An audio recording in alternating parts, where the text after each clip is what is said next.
Hello, everyone. Good afternoon. Those of you joining from in India, and hello to everyone who is joining from abroad, and also happy Easter to all of you. Within our IAM India volunteers group, we noted that quite a few people were preparing for the IAM certificate exam already, but on further discussion, we found that quite a few of you wanted to know a bit more about it before deciding whether to take the certificate exam or not. So hence we decided to arrange this webinar. Those of you who don't know me, very quickly, besides being the president of IAM India, I'm also working as a strategy advisor to the Ministry of MSME within the Government of Karnataka. And prior to this, I was with Atkins in the UK for 30 years. And I retired last year as a Global Center of Excellence leader for Atkins globally. And over this 30-year period, I've been associated with the IAM Center, which is actually registered in the UK for almost 25 years. And also for the last 15 years, I've been actively participating in the ISO committee on asset management. And in that role, I have contributed to the development of the three first standards that were published in 2014. And since then, I've been actively involved in the revision of the three of those standards, and also development of three new standards which are coming out of the ISO committee.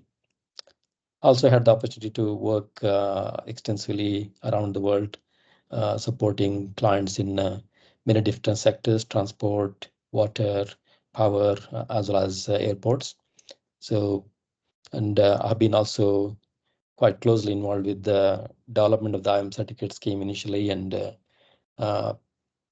contributed to the kind of questions development, review, and all those things. So, but I won't be sharing any of that knowledge with you today. This is all about introducing the IAM certificate itself.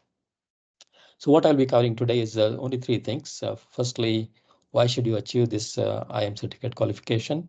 What are its benefits? Secondly, what does it involve in terms of the content and subject matter? And thirdly, how to prepare for the exams. Only those three things I'll be covering.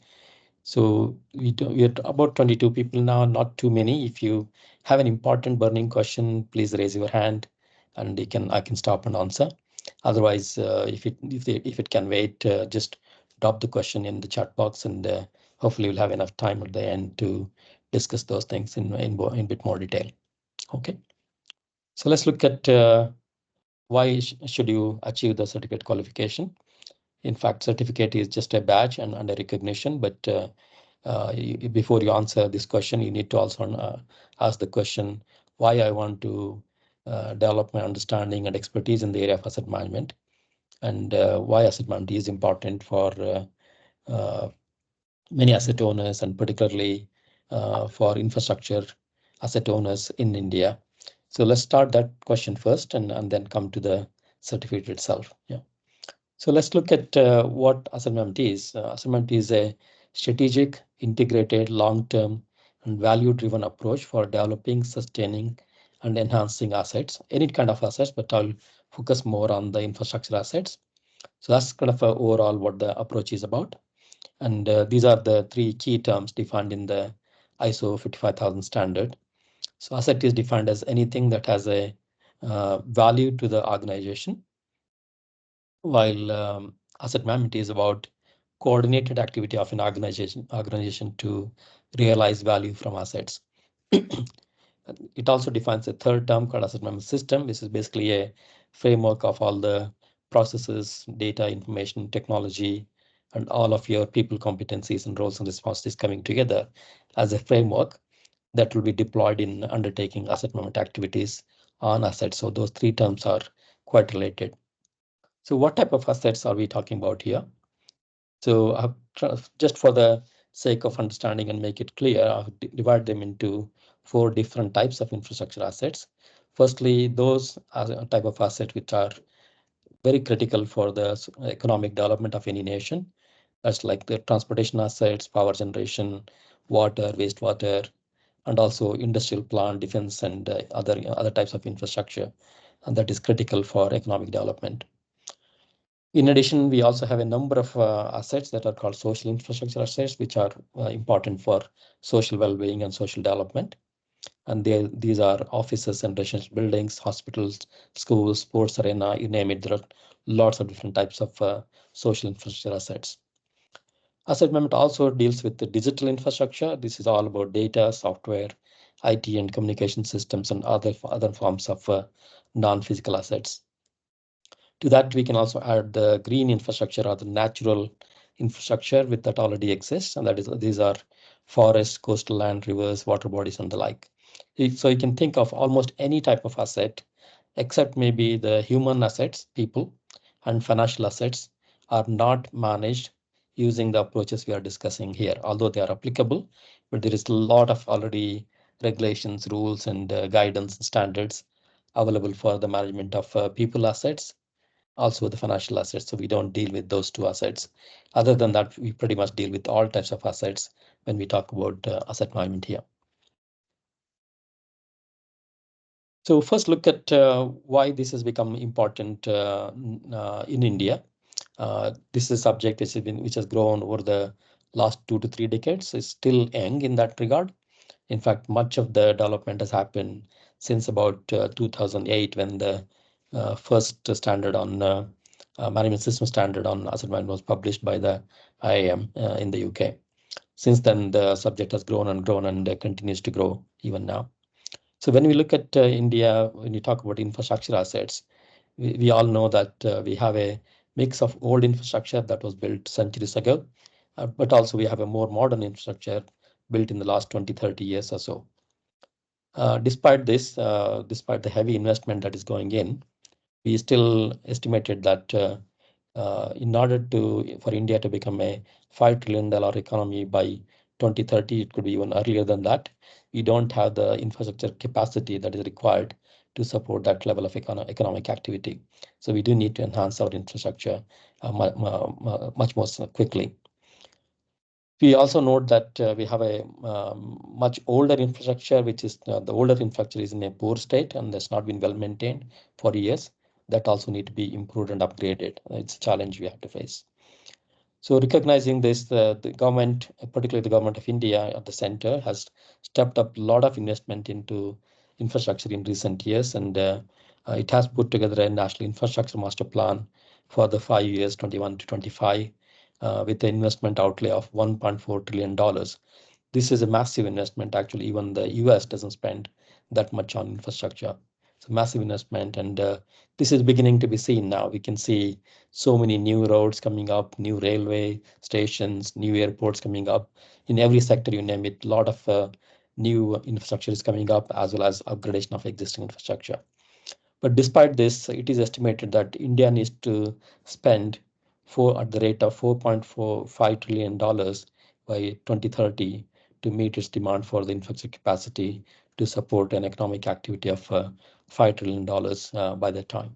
And obviously, as India continues to grow beyond that, and they're already talking about 20 trillion economy by 2047, India continues to need to invest in the area of infrastructure. So against that background, if you look at what the status of asset management in India, unfortunately, asset management is not at all understood well in India. It's still at a nascent stage within India, although it has quite matured in other parts of the world. Although the National Infrastructure Master Plan is in place, it doesn't go far enough. As you saw earlier, it is only covering the 5-year plan, but also I know there is a longer term pipeline of projects already in place now. The approaches which are quite fundamental to asset management, like the whole life cost or whole life value, these approaches are not yet fully adopted in developing the new infrastructure in India. Although the ISO 55000 standards were first published in 2014, they were implemented in India, but they're not widely known or adopted. So against these, some of the limitations, we also know that ISO 55000 standards are already formally recognized and approved for use by the Bureau of Indian Standards. So that's one big hurdle has been overcome. India is a participating member in the ISO committee, so we have a opportunity to influence the development of new standards and how they should be made appropriate for Indian conditions. And a few organizations we know already has been certified to ISO 55001. So that's the kind of starting point we are working with. Recognizing this, and also if you look at why asset management is important for India, so you can see that the investment that is going on and the number of projects in the area of infrastructure that are being taken up, this gives a golden opportunity for embedding asset management. In fact, asset management should be embedded right at the beginning of a major infrastructure projects when new assets are being created, not after they have been completed. Yeah. Adopting asset management in these on these projects, which are close to 9,335 projects in the infrastructure pipeline projects, amounting to $1.4 trillion. If you start embedding asset management right from the beginning, it can give a significant benefit in enhancing the value that you can derive from these investments. And there are a number of case studies to show that up to 25 to 30% improvement in performance you can derive, while at the same time reducing up to 15 to 20% in cost. So that's the level of benefit you can achieve by embedding asset management on these major infrastructure projects. At the same time, asset management also helps to ensure that the infrastructure assets that are already in place can be adapted to become more sustainable and carbon neutral. But certainly for going forward, adopting these asset management approaches can help to achieve sustainability requirements, which India is signed up to, and in fact, putting a lot of focus in this area in India. We know that India is already very well ahead in the area of telecoms and computing and digital capabilities. And these capabilities can be harnessed in digitalizing asset management, and thereby you can derive even greater value from the adoption of these approaches. It also helps some of the agencies to justify funding and raise funding from funding agencies such as the World Bank and the Asian Development Bank, and many other banks are now well aware of asset management and the value it can provide, and they would definitely be more inclined to support if the asset management approaches are adopted in initiating the project, but also in managing those assets created in the long term. Another important aspect of asset management is that it gives a transparent framework where public and private sectors can collaborate in a very transparent way, in a collaborative win-win kind of approach. Otherwise, there is always an adversarial relationship between the government or the asset owner and the private sector. So asset management actually provides a consistent and a transparent framework to encourage this kind of collaboration between the multiple stakeholders.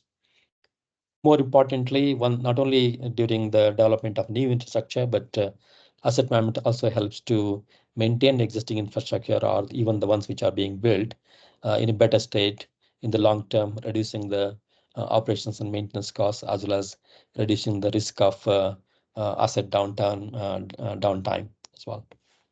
So recognizing the importance of asset management for India, we launched the IAM India chapter only 2-3 months ago, and the formal inauguration was held on the 21st of February. So as you can see, as an institute, we are also quite early within India, but the IAM internationally is almost 30 years old to this year, and we can benefit from all of the experience and the extensive body of knowledge that is available with the IAM Center, which is registered in the UK. And we can bring all of those benefits to our members in India. So let's look at the asset management journey. So, because when you think about why you should achieve the IAM certificate qualification, but also why you should learn about asset management, this is because asset management is a journey. It doesn't finish in 1 or 2 years like a project, and it is an ongoing journey, and you mature over years.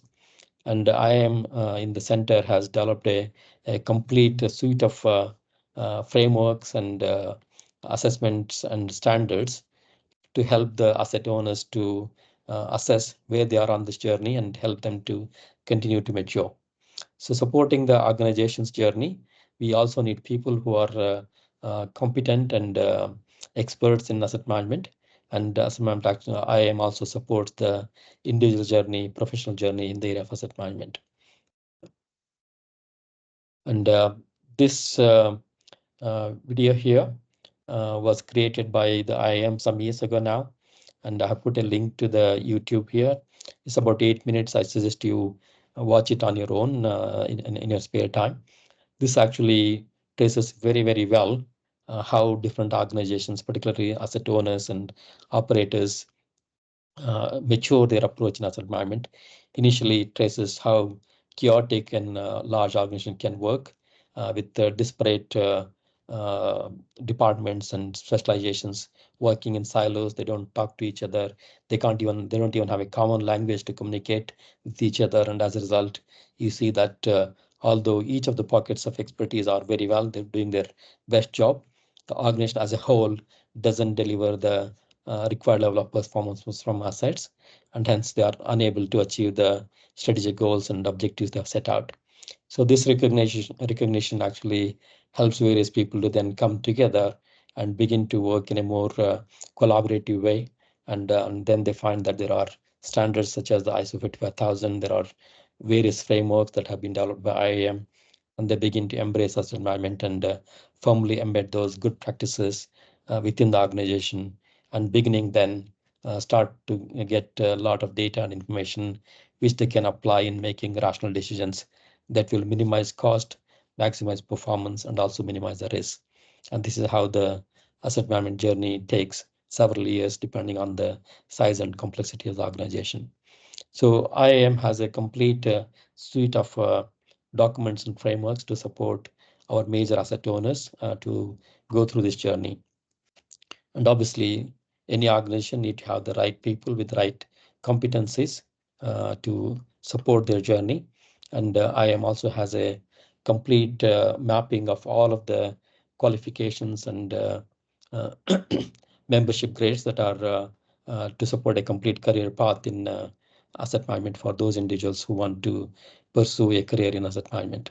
So you can see here that as a membership, you can start as a member, as a student member with IAM. Then you mature as associate, and that when you achieve certain level of experience and competency, you can achieve the member of IAM or MIAM membership grade. And with more experience and expertise, you can become a fellow of IAM. This scheme has been in place for some years now. In fact, I'm one of the fellows and one of the founding fellows of a group of 10 people who were invited from around the world by IAM to go through the newly launched fellowship scheme. And I went through the scheme and achieved fellowship many years ago. So supporting those membership grades, there are a number of qualifications which recognize different levels of competency in asset management. And they start with Foundation Award. This is typically gives an overall awareness of what asset management is about. It doesn't give any skills as such. So this award is good for senior executives in an organization who don't need to do asset management, don't need to do a lot of whole life cost or reliability analysis themselves. So they need to be aware of what asset management is and how it can benefit from those approaches.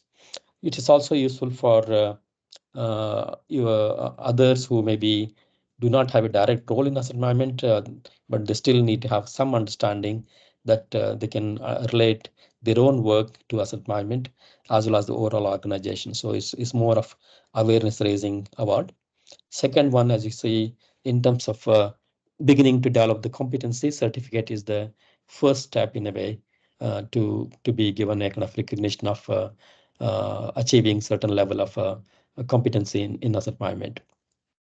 With more experience and knowledge you gain, you can take the diploma exam and become a diploma.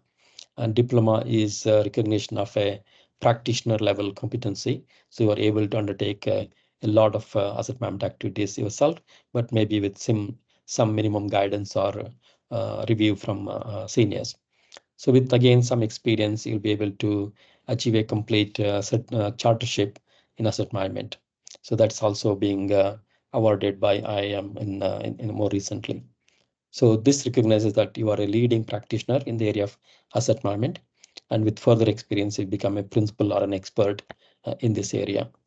So all of these qualifications and membership grades do assess a level of competency that individuals need to possess and how they need to develop that level of competency and knowledge going forward.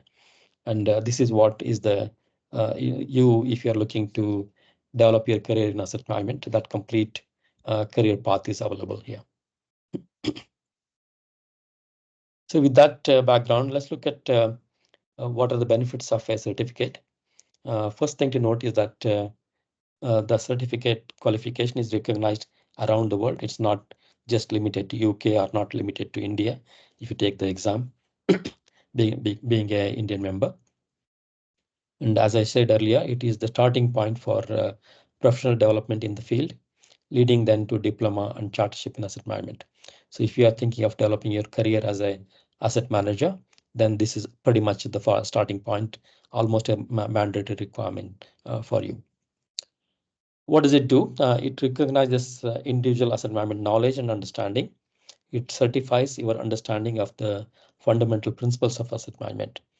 Needless to say that this certificate is awarded by the Institute of Asset Management in the center.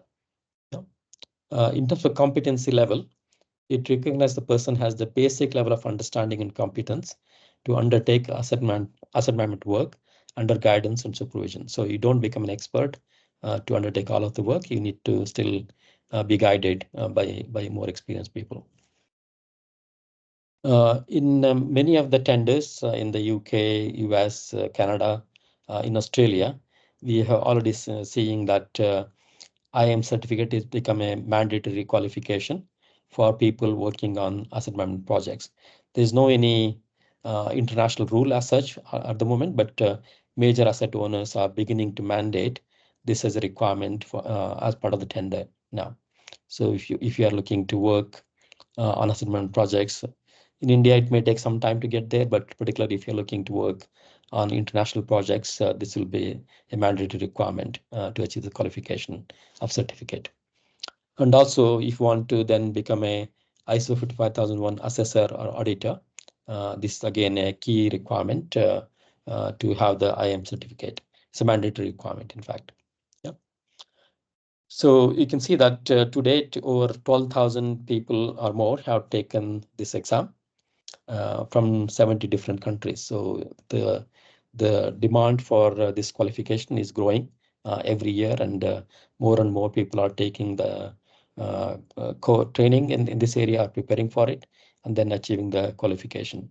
And if you look at more countries who have been on this journey longer, like the UK, almost all the people in the asset owning organizations, such as in airports or in London Underground, Network Rail, National Grid, they have a lot of people who have already gone through this journey, and they have, as a minimum, certificate qualification, and quite a few who are heavily involved in asset management have achieved the kind of a chartership level, and some are obviously fellows as well.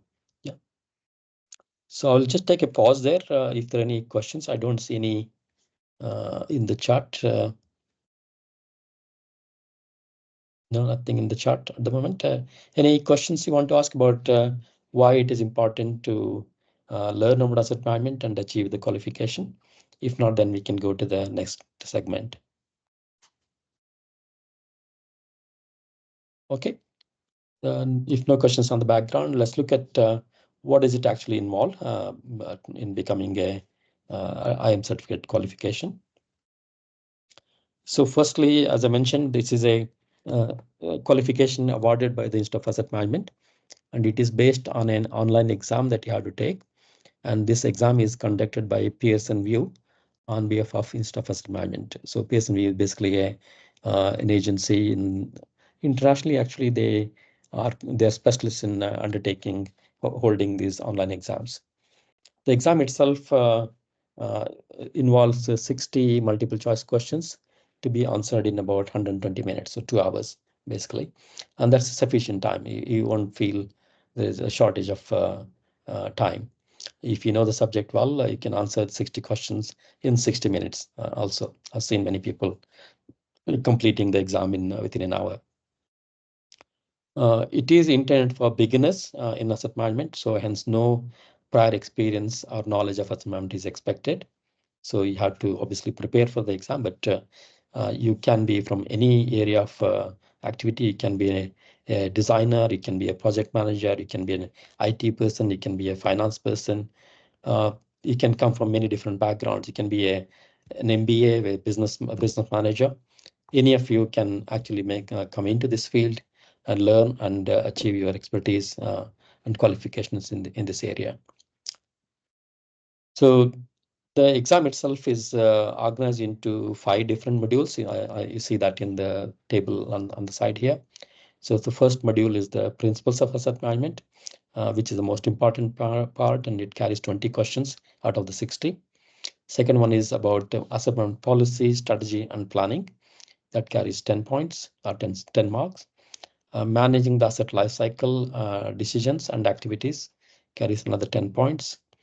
Assessing and managing asset management risks carries 10 marks. And finally, finance and business impact understanding carries another 10 marks as well. So you don't actually see these modules when you face the exam, but that's how the questions are organized. Any exam you take, obviously every in every exam, the questions are randomly drawn from a data bank of questions. Even every individual in the exam may have a different question set compared to the person sitting next to you. So it's quite randomly picked up, but the system actually picks up 20 questions from questions relating to principles and 10 questions in relation to other modules. So to pass the exam and to achieve the certificate qualification, you need to score a minimum of 50% in each of these areas. And in aggregate, overall, you should score a minimum of 65%. So that's the kind of requirement to pass the exam and achieve the certificate qualification. The exam fees itself is about 250 UK pounds, or equivalent to 325 US dollars. So that's really about the exam. So let's now look at what's the kind of curriculum which the exam tries to cover. Firstly, as I said, this is recognizing the level of competency in an individual, or at least the basic level of competency. So this is actually in relation to the competency framework that has been developed by IAM.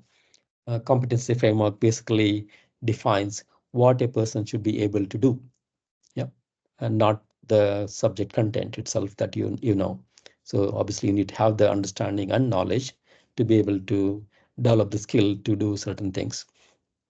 To do this one, the framework actually identifies asset management into 7 different roles, from developing policy, developing strategy, developing plans, implementing those plans, developing the management capability, asset management capability in terms of people's roles and responsibilities, their competency, communication, those areas. Also managing risks and performance. And the last role is about managing data, information, and knowledge. So in each of these roles, the framework defines the units of competency. These are the things, competencies that are required for that role. And there are also standards of competency within that, which says you have the basics, competent and more mature and expert level competency against each of those 44 different units of competency that are there. So you can actually download this competency framework from the IAM website or from this link. It is free document. You can download it. Yeah. So this is what the exam is trying to assess you on. You don't need to be an expert in all of those competencies, but certificate being a foundation for developing more advanced specialization, you are expected to have some understanding about those areas. Yeah, those 7 roles I'm talking about. So to achieve those, achieve the kind of basic level of competency in those 7 roles, this now then defines the next 2-3 slides define the level of the understanding and knowledge that you need to obtain. Firstly, the ISO standards themselves, they are the kind of apex in terms of the body of knowledge. There are 3 standards currently published since 2014. So first, ISO 55000 gives an overview on the principles of asset management and also a number of terms and their definitions. So it's a very short document. You can study that very easily. ISO 55001 defines the core specifications for a management system in asset management. It defines what kind of process you need to put in place, what kind of roles and responsibilities you need to have in place, what competences people need to have, what data information and technology you need to put in place. So it's a high-level specification to have a complete, consistent framework that can be used to effectively deliver asset management or managing your assets more effectively. And 55002 actually gives a bit more guidance on how to interpret and apply the requirements in the 55001 standard. These are the ones which are currently in place. There are 4 more standards which are almost developed now over the last 3 years, and they are due to be published in August this year. I should also mention that the first 2 standards are also being revised, and the revised versions will come out in August this year. 55002 revision is going to start soon, and that will probably be completed in the next 1 to 2 years as well. Yeah. So that's kind of a high-level documents you need to be aware of. Supporting that is a bit more guidance in terms of how to interpret those requirements and apply those within your own organization. To support organizations, asset owners, IAM has developed a concept model which defines the various building blocks of knowledge in the area of asset management that need to come together. So I'll just quickly mention this. We do have some time, yes. So on the top, you see that before you think about what assets you acquire and how you manage it, you need to understand who are your customers, who are your other stakeholders, investors, government, what are the kind of legal and regulatory framework you're working within, and what's the market environment which you need to operate in. So all of those external drivers and in fact are taken into account in developing the organization strategic plan. So that actually defines what an organization wants to achieve in the next 5, 10, 15 years. Yeah. To support that, obviously, many of the asset-intensive organizations, such as like a metro or a railway authority or an airport, their success of the strategy heavily depends on how the assets are kind of configured and managed and maintained. And that's the framework you see below here. So this concept diagram basically gives high-level building blocks of knowledge are the process that need to be put in place. First, obviously, you need to have the organization of various roles and responsibilities involved in asset management, as well as how they need to work in collaboration with other roles within an organization. And within that area, what kind of competencies the people need to have and how they need to communicate and interact with each other and also with the rest of the organization. Yeah. So that's the kind of people side of it. So then the starting point is to align with the organizational strategic plan. You need to develop an asset management strategy and a plan, which will make sure that the assets deliver the required level of capability and performance to help the organizational strategic plan. To develop that strategy and plan, you need to have a set of data, information, and knowledge. And that knowledge need to be then supported by various asset management decision-making processes, techniques, and tools in order to help you develop the strategy and plans.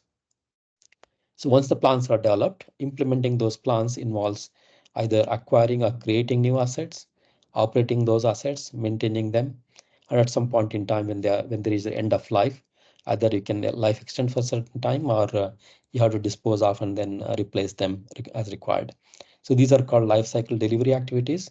And in fact, many organizations, this is where most of the resources, effort, and cost is incurred in those activities. Yeah.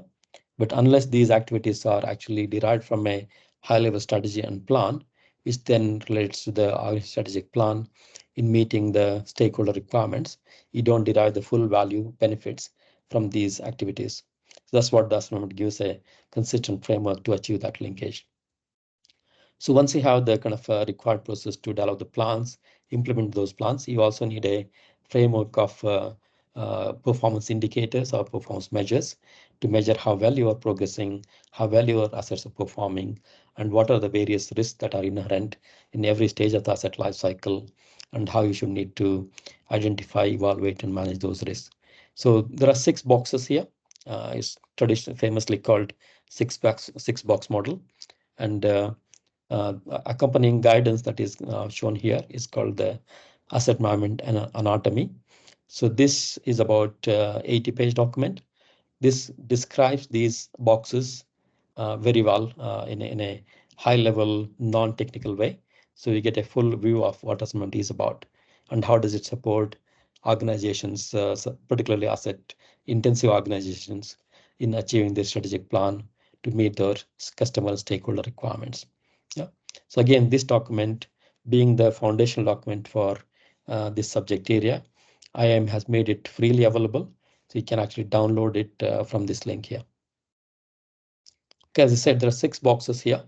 These are all these things are changing as we currently speak. So you'll see a new anatomy coming out in July. This whole framework is also being changed to align with the revised version of the ISO 55001 standard that is coming out later this year.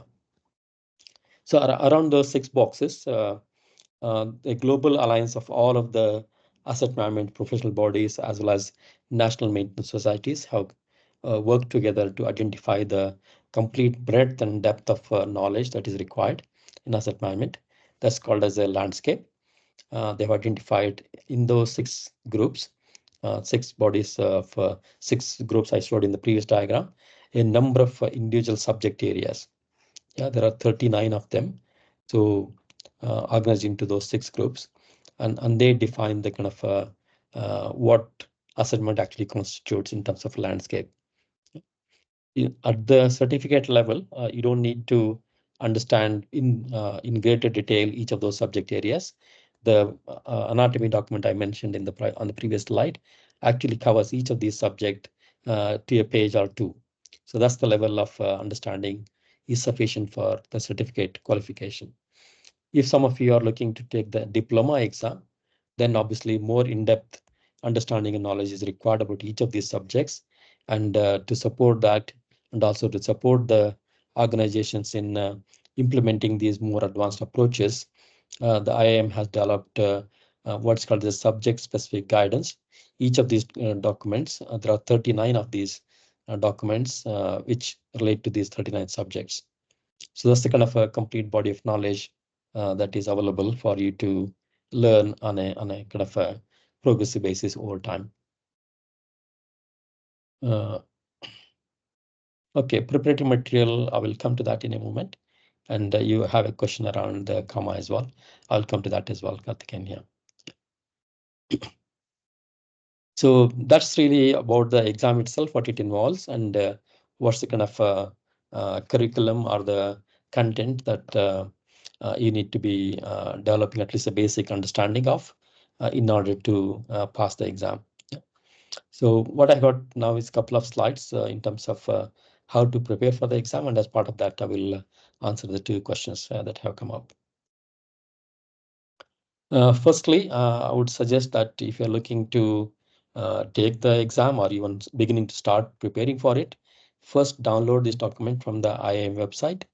Yeah, this gives a candidate handbook, gives a complete guidance on how you go about registering with IAM first, which is a requirement, and then it gives a number of recommended reading list.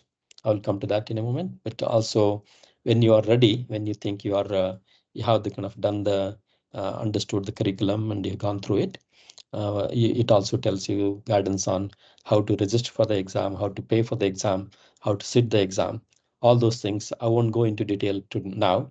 For some of you, if you form a study group yourself and want to take the exam in 2-3 months, I can have another session near to your exam to explain a bit more about how to approach the exam and how to make sure that you secure the maximum marks from the exam. Yeah. So today you can just look at because if you want to start preparing for this exam, this is the minimum recommended list from the IAM itself, given in the candidate handbook. So firstly, you need to have a complete understanding of the asset management anatomy. This is the core document I emphasize. Most of the questions actually come from this document. It doesn't mean that the questions are simply testing your memory of what is in the document. You need to understand those and to be able to answer some situation-based questions in the exam. Yeah. As I mentioned earlier, the exam is actually trying to assess the level of competency you got around the various subjects, to the basic level of competency. So it does help to have some awareness of the competency framework itself, which there are 2 books, which you can download free from this link from the IAM. The IAM also recommends the assignment landscape. This is coming from the Global Forum. As I mentioned, this describes what each subject is. It doesn't actually detail in any length what the kind of various methods, techniques, and tools each of those subject areas cover. It has probably a page on each of the subject areas, but this is pretty much well covered in the anatomy already in a more easy to understand way. So even if you're not able to access or study this document, that's fine as well. But this document is also available free to download from the Global Forum website. I didn't put a link here, but if you Google search on GFMAM, you should be able to find their website and download this document. A couple of other useful documents also are available.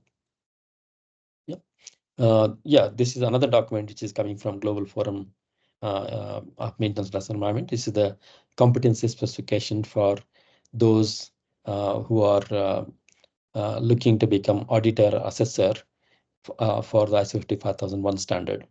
As I mentioned, currently there are 2 sets of qualifications which recognize the minimum level of competency required for a auditor to assess against ISO 55001 standard. So one is the IAM certificate itself, which we are talking about, which is conducted by the Institute of Asset Management in the UK. The other one is the CAMA, which is mentioned here. CAMA is a qualification awarded by the Australian Asset Management Council, and that is particularly a requirement for if you want to be an auditor assessor against the standard. Yeah. So to answer this question, I'm a reciprocal member with CAMA certification. This is Karthikeyan. Is there any prerequisite to appear for the IAM diploma? If you already have a CAMA, that is broadly equivalent to the IAM certificate qualification. So you don't need to be taking a certificate exam again. You can go for IAM diploma directly. So that's my understanding. But if you try to register for the diploma, it will guide you through that. Yeah. So if you're CAMA, then you don't need to take certificate exam. They're broadly equivalent. The focus is slightly different, but they're broadly equivalent, and they give the same level of competency to become an assessor as well. If the updates to ISO and anatomy documents in July change the exam structure, depending on how major are these changes. Also the timing of these changes, as someone planning to appear that exam in July, August. Okay, don't worry, is my first answer. Although the standard is changing in August and the new anatomy is going to come out, and the new framework is also going to come out in July. In fact, these are coming out before the standards are published. It's just the time scales that ISO requires to go through before publication. But all 3 suites of documents are completely synchronized because the same experts are working in all the 3 documents as well. So to change the question bank for the IAM certificate exam will take several months beyond the anatomy is revised and the standards are revised. So until about December, I would think you are okay. You should be able to prepare based on the documents that are given here. But if you do get a chance, you can look at the new documents when they come out. The subjects are not radically changing fundamentally. It's the structure slightly changing, and there are some new documents, new subjects. Three new subjects, 3 or 4. I think new subjects are being added, and subjects are being combined together, and the names of the subjects are changing. So as long as you focus on the content, you should be able to answer the questions. There should be any problem with that. Yeah. So is that question coming from Nikita? Yeah. So I would say until about December, no problem in taking the exam based on these documents which are currently available. Yeah.